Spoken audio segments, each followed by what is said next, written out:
കുറച്ച് കഴിഞ്ഞാൽ ഇവിടെ ഇരിക്കുന്ന സ്ത്രീകൾ എന്നെ പറയും, എന്ത് പറയുന്നറിയോ? എന്ത് പറയും? സ്വത്ത് കറക്റ്റായിട്ട് വീതിച്ചു. കാരണം ആണിനും 50 സെന്റ്, പെണ്ണിനും 50 സെന്റ്. ആണിനും 10 ലക്ഷം രൂപ, പെണ്ണിനും 10 ലക്ഷം രൂപ. നിങ്ങൾക്കൊരു ന്യായമായിട്ട് തോന്നുന്നുണ്ടാവും. അപ്പൊ ഇസ്ലാമിന്റെ ഇപ്പുറത്തെ ഫിലോസഫി നിങ്ങൾ പഠിക്കണം. വളരെ ശ്രദ്ധിച്ച് കേൾക്കും. എന്റെ മകള് ഫാബി ദുജാന മെഹജബിൻ, ഫാത്തിമ ദുജാന മെഹജബിന. അപ്പൊ ഫാത്തിമക്ക് അല്ലെങ്കിൽ ഫാബിക്ക്, ഞാൻ ഷോർട്ട് പേരാണ് ഫാബി, ഫാബിക്ക് ഞാൻ ഒരു 5 ലക്ഷം രൂപ കൊടുക്കുകയാണ്. എന്റെ മകൻ ഈ നേരത്തെ കിണറ്റിൽ വീണെന്ന് നാഫി മെഹബൂബ് മുർത്തസ, അവന് ഞാൻ കൊടുക്കുകയാണ് എന്ത്, ഒരു 10 ലക്ഷം റുപ്യ. എന്നിട്ട് ഞാൻ പറയാണ്, മെഹബൂബെ നിങ്ങൾ രണ്ടാളും കൂടി എങ്ങോട്ട് പോണം? ഉംറക്ക് പോണം. മഹറമുകളാണല്ലോ, ആങ്ങളെയും പെങ്ങളുമാണ്. ഉംറക്ക് പോണം. പക്ഷെ ടിക്കറ്റിന്റെ പൈസ ഈ എടുക്കണം, റൂമിന്റെ പൈസ ഈ എടുക്കണം, ഫുൾ ചെലവ് നീ എടുക്കണം. ഇപ്പൊ കണക്കൂട്ടി വെക്കുമ്പോ അവന് 8 ലക്ഷം റുപ്യ അത് വരും. ഞാൻ ഒരു ഉദാഹരണം പറയാം. റൂമിലെ താമസമല്ല, VIP ട്രീറ്റ്മെന്റ് കാര്യങ്ങളൊക്കെ വേണം. മോളോട് പറയാണ്, ഈ ഒരു നയ പൈസ ചെലവാക്കരുത്. നിങ്ങൾ ഏതാ തെരഞ്ഞെടുക്കുക? നിങ്ങൾ ഏതാ തെരഞ്ഞെടുക്കുക? നിങ്ങൾ പറയും, ഏതാ തെരഞ്ഞെടുക്കുക? വേം പറയും. 5 ലക്ഷം റുപ്യ ഒരു പൈസയും ചെലവാക്കണ്ടില്ല. മറ്റോൻ 5 ലക്ഷം റുപ്യ ഒന്നും ബാക്കിയാവില്ല പോയി വരുമ്പോഴേക്കും. ഒരു ഉദാഹരണം പറഞ്ഞു. ഇതേപോലെ എന്റെ പ്രിയപ്പെട്ട സഹോദരിമാരെ, എല്ലാ ഉത്തരവാദിത്വവും നിങ്ങളെ കബിൽത്തു നിക്കാഹ എന്ന് പറഞ്ഞോടുകൂടി നമ്മളെ തലയിലാണ്. ഫുൾ നമ്മുടെ തലയിലാണ്. വീട് വെക്കൽ നമ്മുടെ തലയില്, ഫുള്ള് ചെലവുകൾ നമ്മുടെ തലയിൽ. നിങ്ങളെ വീട്ടിൽ വന്നിട്ട് ഒരു ചെലവ് ഉണ്ടാക്കാൻ പാടില്ല.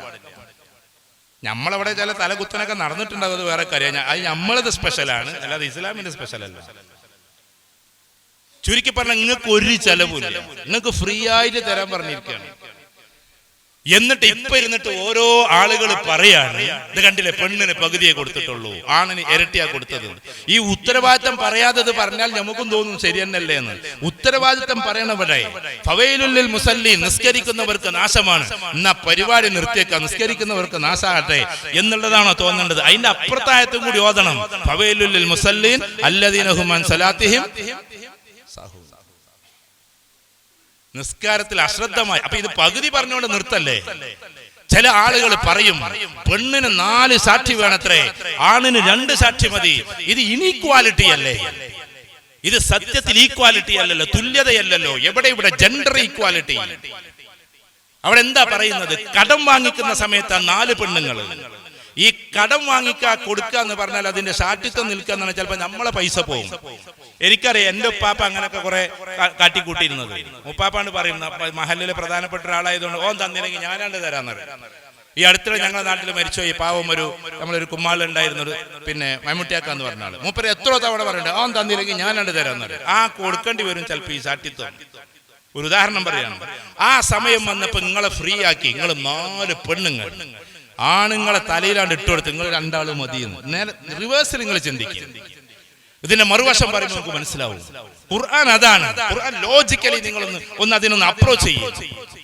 രണ്ടാമത്, നിങ്ങളെ എന്തെങ്കിലും ഒരു പ്രശ്നം പറഞ്ഞാൽ അള്ളാന്റെ പ്രൊട്ടക്ഷൻ നിങ്ങൾ നോക്കി. ഒരു പെണ്ണിനെ പറ്റി ഒരാണ് എന്തെങ്കിലും ഒരു കുഴപ്പം പറയാം, ഓള് മോശക്കാരിയാണെന്ന് പറയണം. ഒരാണ് വന്നാൽ സമ്മതിക്കൂല, 2 ആള് വന്നാൽ സമ്മതിക്കൂല, 3 ആൾ ഒന്നിച്ച് വന്ന് പറഞ്ഞാലും സമ്മതിക്കില്ല തമ്പുരാൻ. 4 ആള് വന്ന് പറയണമെന്ന് മാത്രമല്ല, അത് ശരിയായ രീതിയിൽ കണ്ടതുപോലെ സാക്ഷ്യത്വം പറഞ്ഞാലേ അത് സ്വീകരിക്കുള്ളൂ. അവിടെ 1 woman is equal to 4 men എന്നതാണ് ഒരു പെണ്ണിന് 4 ആണിന്റെ പവറാണ്. നിങ്ങൾക്ക് സംരക്ഷണം പറയുമ്പോഴൊക്കെ അള്ളാഹു 4 ആണിന്റെ പവർ നിങ്ങൾക്ക് തന്നു. നിങ്ങൾക്ക് ഡാമേജ് വരുമെന്ന് കണ്ടപ്പോ, പ്രയാസം വരുമെന്ന് കണ്ടപ്പോ അള്ളാഹു സുബ്ഹാനഹു വ തആല നിങ്ങൾക്ക് ആളുകളെ കൂട്ടിത്തന്നു. നിങ്ങൾ അങ്ങനെയാണ് അതിനെ മനസ്സിലാക്കേണ്ടത്. നിങ്ങൾക്കൊരു പ്രയാസം, സാമ്പത്തിക പ്രയാസം വരുമോ, നിങ്ങൾ 4 ആൾ ഉണ്ടായിക്കൊള്ളട്ടെ. ഇതിനൊക്കെ ഒരു ലോജിക് ഉണ്ട്.